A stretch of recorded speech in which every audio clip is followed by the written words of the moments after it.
В Элисте состоялась конференция Калмыцкого регионального отделения Всероссийской политической партии «Единая Россия». На сегодняшний день в его состав входит 14 местных отделений и 7704 члена партии. Ключевыми вопросами повестки стали выдвижение списка кандидатов в депутаты Народного хурала парламента Республики Калмыкия 7-го созыва по единому республиканскому избирательному округу и по одномандатным избирательным округам. Также участники обсудили предвыборную программу партии. Активное участие в работе конференции принял заместитель руководителя фракции «Единая Россия» в Государственной Думе, член Генерального совета Всероссийской политической партии «Единая Россия» Андрей Исаев.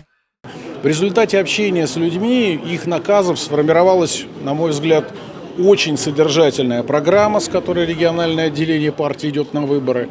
Она соответствует народной программе партии, которую мы реализуем, начиная с 2021 года. Но она как бы уточняет многие вопросы, связанные с развитием республики. Руководство партии благодарно Бату Сергеевичу за то, что он принял очень такое ответственное решение возглавить партийный список. Он во главе этой силы идет на выборы, в том числе для того, чтобы получить и наказы избирателей, и определенную оценку той работы, которую он проделает. С точки зрения партии могу сказать, что мы видим, что региональное отделение партии обновляется, работает неформально. Мы увидели вчера замечательно открывшийся штаб общественной поддержки. Мы видим, как заработали в регионе партийные проекты. Но вот я лично вчера участвовал в обсуждении реализации партийного проекта «Моя карьера с Единой Россией». Новый проект, только недавно стартовавший.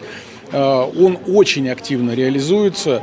Но просто я увидел заинтересованность людей. Партия выходит на те среды, которые всегда оставались аполитичными. Например, мы честно скажем, что значительная часть молодежи политикой не интересуется. Вот партия ищет подходы для того, чтобы заинтересовать в том числе и молодых людей.